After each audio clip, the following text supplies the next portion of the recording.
Hana Muktada DKS Entertain YouTube channel asigi maikaidagi khwai miyambu taramna ukjabu loinana ikai khumnabu uchari loinana channel asina hanagi matawgumna ngasisu miyamgi mafamda nungaigani khanba wari ama budol tamjage haiduna puduna lakchare loije hantak thama mukse inabane langine net thingmane sumaina paraga I thama mukse wari thagatpa ngamjagidre gidamukta ja yam thina nungaite aina thabak wana sururaga halaga hotna jaba mayam ge agi karakpa watch hour watch time view kari karado loina minus chatla lerame aidum yengdi yenge minus chatle khange adu nabanina wari libo khopoda ingonda yamna khudong chadaba amaju mayokna gi upai leite adu kharadi phare rapusida ingasi amuk mayam ge mafamda wari ma khudol jage haiduna puduna lakchare ene ngasi puduna lakchari bo wari se tamnabagi adumaina yam maming chatpa Sellie House haraga khangnaba yum amagi matangda wari ma puduna lakchare wari sigi matangda hana bet kame lakching de kari ngba hom khara thamjage ado sigi yum jigi da tamnaba khotnaba haibaji muktabu yaningba kangbu ma yaningdaba kangbu ma jabagi mi khara thajadaba khara sumaina lei do wari je marakta thajadaba mi jingna kamaina khangi thajaba mi jingna kamaina tori haibaji ju hana sumaina wari je lirakpa je dum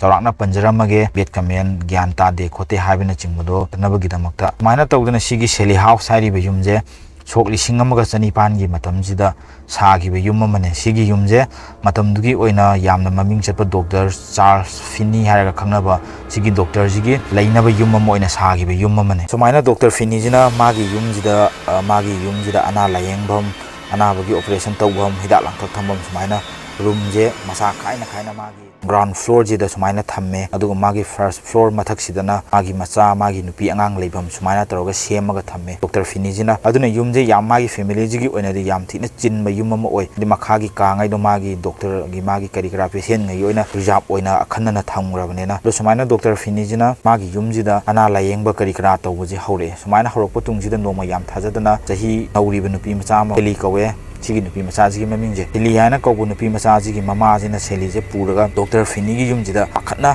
Dr. Finney je unaba lai Dr. Finney na mogi yam serious oiba akhatpa matawduda Dr. Finney na kaidore khopane na hangajida nupi jigi mama jina hare sumai tawna igi cha nupi je aje mabuk naba khopa yam toina hawe hanadi dum hida kai kara dum charaga dum phabane handakti phatre hanade yam thina henjille mai mongje yengwa ngamde sumaina chingnaba ma phawude Dr. gi manakta purakpane mai je kari oidoino gyan tadre khotrena mama je yam thina matha sare maina mama je gi matawji ubjida Dr. Finney ji ju nungaitre ado mana pare angang do pusil ona mana Dr. Finney ji na magi examine tawbam room ji da pusilaga angang ji gi nari je pet mana chorakpa ma yengkan ji da Dr. Finney ji na dum khange Sellie gi mabukta nari je ataina nate magi appendix ki problem leibanane aduga magi appendix se yam thuna kairakpa yabagi condition da leire na ebaje Dr. Finney na khange ado appendix kai puk manung da kai bai je pura danger ne sidoi ne maina khanbadagi Dr. Finney jina yam thuna Sellie je operation tawdaba yaroi ado maji anesthesia thadaba yaroi na Dr. Finney jina wakhalda di khalle adubu mathandaga oire angang nupi macha duna ngasai gi chaina duna lawbo khongbo onba thoiba tawu matawdu da maje anesthesia injection pangdana ba chaina khol phawdana ba hidak se thaga dauje magi wakhanda sigi hidak se thage na khallaga jo thagi bagi step se ma pura kan thuaga direct adum nupi macha ji da mana ingna adum lenthatle mana sumaina nupi macha ji anaba phanaba mong da mana ingna len bajidagi di nupi macha ji amena chaina ji na khangba ngamduna laurpa kholakpa je maso adum hobe adum magi surgery je pangthoe sumaina pangthokpu jida anesthesia thadaba khotaba sumaina hingna adum lenmanina yam thina kyamuk narangani ko adu sumaina tawudagi Sellie gi masaje kuchu je onba hore aduga yam thina ju mayam thoe thokpudagi maje naringai mathaktu da mu hingna lenthatpagi chaina khone kaine yam thina lawbo khongba helaga Sellie je yam kanna kappa lawbo taromaga Sellie je dum table mathaktu dum satting thu leigre tumin leigre Dr. Finney ji dum khange Sellie je leitre siri habji khange sumaina Sellie je sigira matungda Dr. Finney gi family jina yumje da leirakanda paranormal activity khara tawba hore tamnaba khotnaba sum angang nupi macha ma sum ko chen bagi kaino tawba masakti udabida aduga Dr. Finney gi Sellie operation tawgiba room jida nupi macha ma sum kappa khotpa mama kawga yam pikna makhon taba khotpa hawrukpodagi sumaina hawrukpodagi Dr. Finney gi family jina sumaina yumji tharo ma chakhraba tungjida yumji gi matangda tamnai khotle habje mi araiba loina khange tamnai khotle je to sumaina yumje matam kuina abandon oira leire mi kanam leinadre sigumba kaino je thajaba kangbu ma thajadaba kangbu ma adu thajadaba kangbu jingnadi sigi yumjigi matangda tamnaba khotnabagi wari sandu ije kaisu tawbu thoidokpa leite Dr. Charles Finney na magi yumjida patient layeng gi khot ki haibadugi chap chaba evidence akoina phangba ngamde physical evidence phangba ngamde doctor ama leirame khotame haibagi karigumba evidence ai proof amta puthokpa ngamdabdo adumaina puthokpa ngamde khote aduga Dr. Finny की family जिना yum जिगी मथक सिदा लई अदुगा मागी yum की ground floor जिदना मागी अना बला को patient जिंग करी करा के examine तौभम लायेंभम operation तौभम room ओइना लई हाइबे जिजो अखोइना याबा ngamde मरमदि मागी युम की ओइरिबे structure मोंग मतौ जिना कैसो माना अदुमगुम थबक तरंगनी खोटनि हाबदो मागी ओइरिबे युम दुगी फिरei फितुप हाइतारेने सिना थाजदे खोतेने सुमाइना थाजदब कांगबुम हाइ सिदा जुनतना थाजदब कांगबु जिना करी हाइ हार कांदा ngasai moigi yumje sijigi wari je moigi Kansas City USA gi je sigi jaga je moigi town ji da leiba ade matam dugi oina machin chatpa mi hai tare town ji oina khara leadership person khara na moigi jaga ji da visitor masing yam lakpai de yum ji gi matang da walaw ni khangrabni na mi myam na yeng bho pa lakpo do lam amada kari gumba mayam na khangna ba thaudu ma thopa je lam du yaw na maming chattoi ni dana adu gumba je आइदि मोइगी लमजे ममिंग चटपा Meena खंगबा visitor मस याम लाकपा खोपा सुमाइना हेंगटपा सुगुम्बा हाइतारे मोइगी मिंगचट पामबदगी लमजगी ओइबा मचिन चटपा मी होय खरना अखन सुमाइना doctor दुगी युमजी एबांडन ओइरगा लेबदुगी खुदोंग चाबा लरोगा सुमाइना Moina पंगहाइदा hygiene मने खोपनेना सुमाइना हाय अदुमकपु युमजिदा यामना हा ओइरिबा मतै मनाव अनि गकना युमजिदा रेन तौरगा लई भाड़ा थीरेगा ओइना लईबद अदुमाइना लई अदु सिगी मतै मनाव जिगी थोइदोकपा डिटेल्स मोइगी मिंग नोंग करी करी दी थोइदोकना आइना थेंगनाजरीबा सिगी युमजिगी मतांगा थेंगनाजरीबा टॉपिक सिददी पलमदे अदुबु मोइना युमजिदा लैरकांदा थेंगनागिबा मोइदा हंटेट तौरकपा तमनारकपा अदु मोइना अकी अखंग थोअनगिबा अदुगुम्बदुदी मोइगी ओइबा वारीदगी मोइना फोंदोअमे मोइना फोंदोअमजे मु मयामदा सुगाइना थमजगे सुमाइना मतै मनावजिना युमजि लागा मोइजु मोइना युमजिदा लैबा हौरकपा नुमित मरीनी हुमनी मरीनी मुक्ति कैसु थोइदोकपा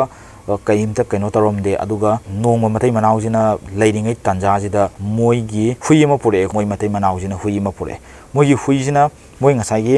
ग्राउंड फ्लोर जिदगी मथक्ता काखला कानजिदा कनो नर्सरी रूम लैको मोइगी ममा मपाजिना थबक चथो इंगै खोलिङै थबक तौरिङै मतमदा मोइदा येतना हाइतारे अंगांग युमगी अंगांग आइजिना सानाबम अंगांग आइजिगी लैबम सानापोट करी करा लोइना सुमाइना थम्मगा लैबा अंगांग जिंगी रूम अमा लै मोइ स्टेयर जिदगी सुमाइना काखतपगा सिगी स्टेयर गी मखाजिदा मोइना पुरोइबा हुइजे सिजिना अदुम कुल्लगा स्टेयर गी मथक्सिदा येंखलगा हुइजे खोइगी पुरा खोंबा ngamdabida ममैजे मक्रांग लोलगा हुइ कप्पगी ताबो ngangaga लैबदो अदुमाइना सुम तौर लैये अदु मोइना खले तमनै हाइदा चुम्मा जाला खोलाजा मतै मनावजिगी नुपाजिनादि खिदंग नुपामनिना माजो खिदंग फाथरगा माइना पिदे ओइरा मोइ खोलोय हुइजे सुम मागी हाना लैरमबदुदगी सुम लैबम ओलकपजिदा माजो सुम कइनो तौबो ओइरंगनि खोनिना दुम खल्ले सुमाइना खंदुओगा लैरकानजिदा हुइजिना सुम लुंगतिगी सेम जगह जिदा ngasai स्टेयर जिगी काखतफमगी कइनोजिदा दुम हुइजे दुम कुल्लगा ngasai स्टेयर मथक्ता लैरिबा नर्सरी रूम जिदा दुम येंगागा हुइजे दुम ngangaga leibdo adumana kaino huijina kaino ma uba mana khangdaba mana kiba pot ama urakanda tawba huigi kaino do adumana sum tawraga leiba hore adaidi nupa jidi kariguma kainomdi feel tawba hore mangwanda chumne tamnai haije chumme kholena tawba hore adun nongma matai manaw jina jo amuk leiringai tanja jida nupi macha mana ngasai moi makhada phamningeda room manung jida murung sonbagi nupi macha mana yam amdana kappa de kaisuna tabdu je nok thorokpako yam hauna lawo mongdadi noaga moigi nakongna tabadadi yam pikna tadoineba thoriba khonjel dudi yam kanna lawbagi kaino dadi thoraga moina tabane yam pikna taba sumaina tawre adu moina jo moigi oiba camera kari kara tawraga moijo record tawbu khonagi adu yagide oithokideba moina record tawnaba khonaba honarakanda makhonje moigi device electronic device singjida तादब खोतब सुमाइना सुम तौदगी नोमगी सेली कइनोजिना तमनबजे सुम हेनगल कानजिदा नोम मतै मनावजिना जो फमग लेरिङैजिदा मोइगी ममांगदा rake thumb pot ngैजे मथनदा सुम Laing खोप तौरपदगी मा नुपीजिना माइ नुपाजिदा कइनो लेंगेजिबुना दि माइ नुपाना युमजे मी कुइना लैनदबनि नसिगी rake की फारिबा screw नट करी कराजे कोमबगी ओरमबु जाय खोटप यायना नुपाजिना चंगसिलगा लेंगिबा pot ngैजिगी मनाक्ता चंगकानदि ngasai लेंगमिबा पोचे चप लेपगा लैगरे कइम लेंगदबिदा अदै नुपाजिना करिनो तैजिबुना माना pot ngैजे so अकेना तरङैजिदा yam खंगौदना नुपाजिदा होइगी अछाउबा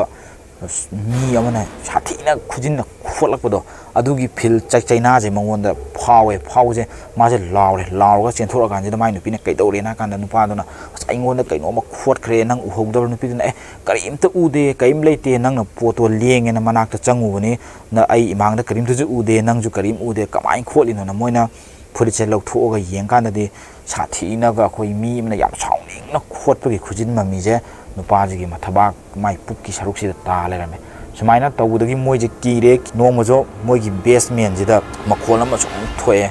mi chatpa khopagi makhon dei moina basement manung jida dom makhon thoi je kari no na matai manau jina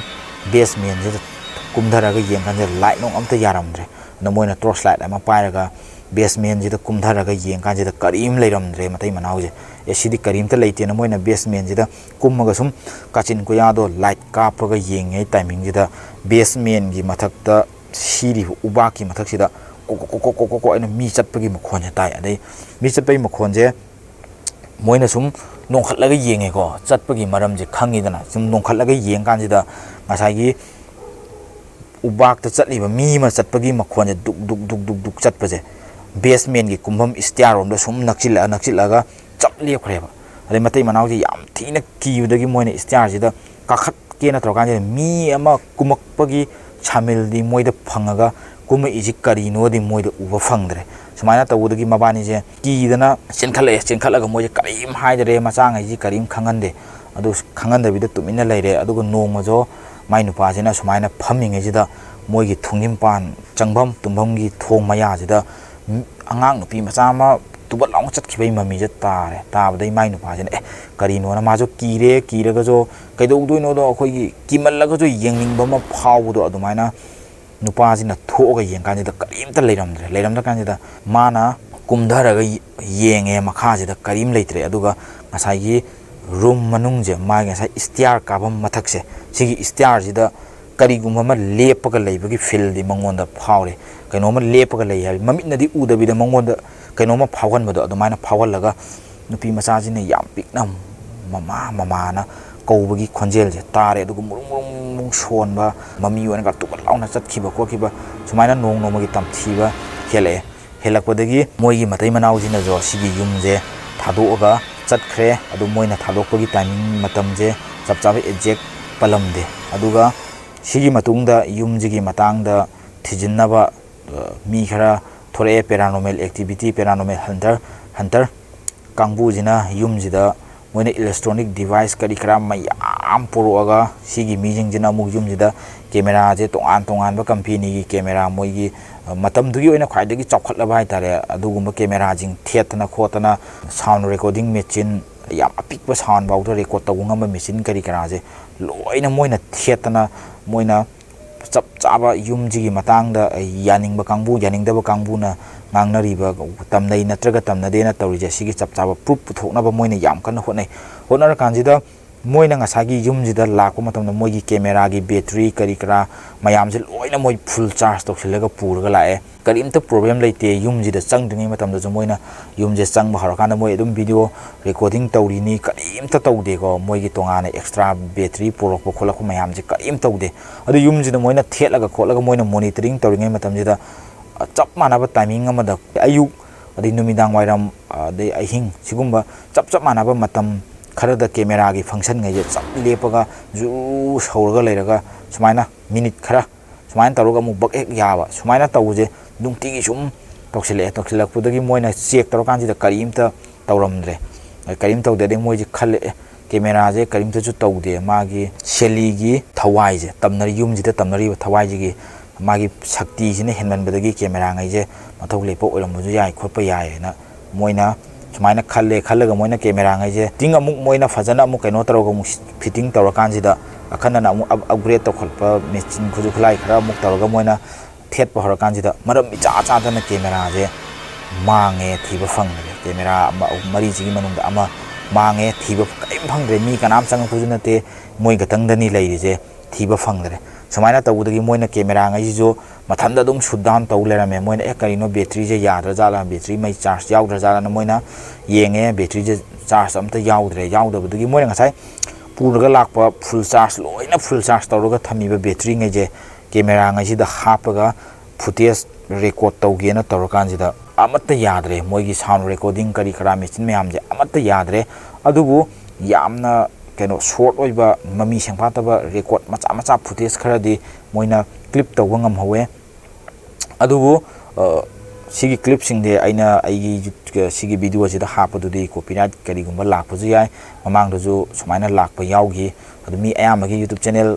tariba mijingna nuaina bo honabda mayamna hapchin ba yawe adum ayamana adum thengnabirangoi adum copyright claim lakpagi sumai tawna adugi do kathachare khotlena haiba adumaina tawdana ba haida adumain tawbuje akhoida yamna keno nuaita fawe adumaksu tawdana ba mayamna aina lidiba wari je asengba thokiba ngatane asengba thokiba ngakne je khallaga adum khallaga haibdi khangjin biraga tabiyo sida yam thoina thoidokpa footage kari kara haptraga jo hapa yaba kharadi hapcharamge aduga sigi footage sigi video jing adudi ai YouTube channel sigi description da changbiyo aduga sigi moi thijin giba kamuduna thagalakhiba link do adugi link sing du oina ai sida description da hapcharamge ba ahom ji ju thamjari marak thana sumaina moina thijin ba khochin ba tawragan jida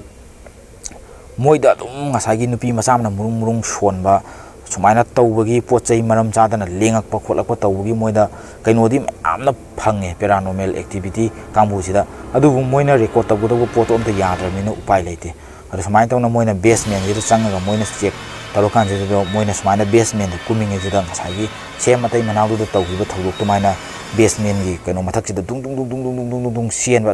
sienba hangadana sumaina sienba khopje dum tawe tawudagi moina chumdi chumme na moina samaina proof tawraga sigi paranormal activity kambujina jo sigi yumjigi matangda tasengna tamnai khole habje proof tawre aduga matam kuine gi tungda sigi yumje 2016 da real estate ki website jilu ajida 1 million yon baje sitre phana kuina sigi yumjigi matangda kanamtana leige khotke jo harakpa kholakpa ju leite aduga matam khara leiraga sigi yumje muk price 1 million jidagi direct tangkhai ma down tokhoga mu yon bagi moigi jilo gi website se jilo haina khangna bo website sidong thagatle adubu kanam tane yum je legi khokena claim torokta budagi moigi website ki list yon bagi list da yum happy je sigi yum jigi maming happy je lokthokpa khodokpa sumaina tawre aduga sigi yum jigi matang do sumaina tawdana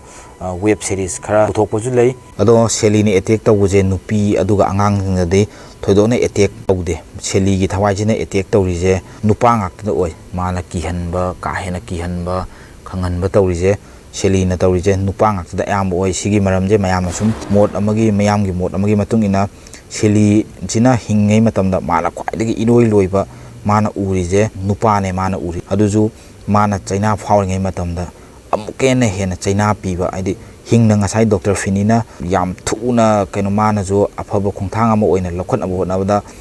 aran borom do ongi budo adumaina mana anesthesia thadana naringai mathak dong mana hingna thangna lenthalaga surgery tawnabu hotnagi budo adugi mana siramdai matamda mangonda yamla torture tawwa mangonda yamla awaba pibu oina mana ugi baje nupa haiba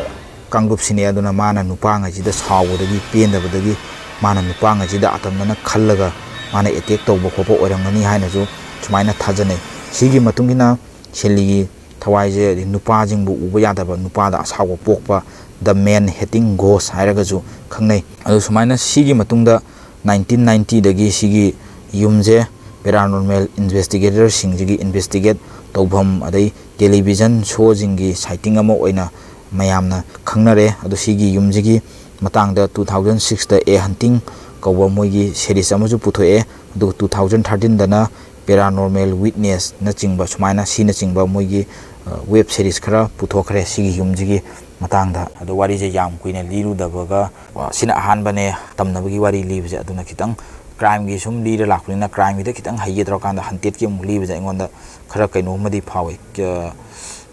libam je pura topic je change torko dumaina phawe ko adu matung da di sidagi hena nungaina ba mongda tawraga wari je lijerage ba bam je thamjari adu mayam ngasi gi di wari je kamaina tawge mayam gi mot amamdang phongdok piramo haiba bam je thamjago loinana matam kuina wari liru drabagi tungda ngasi di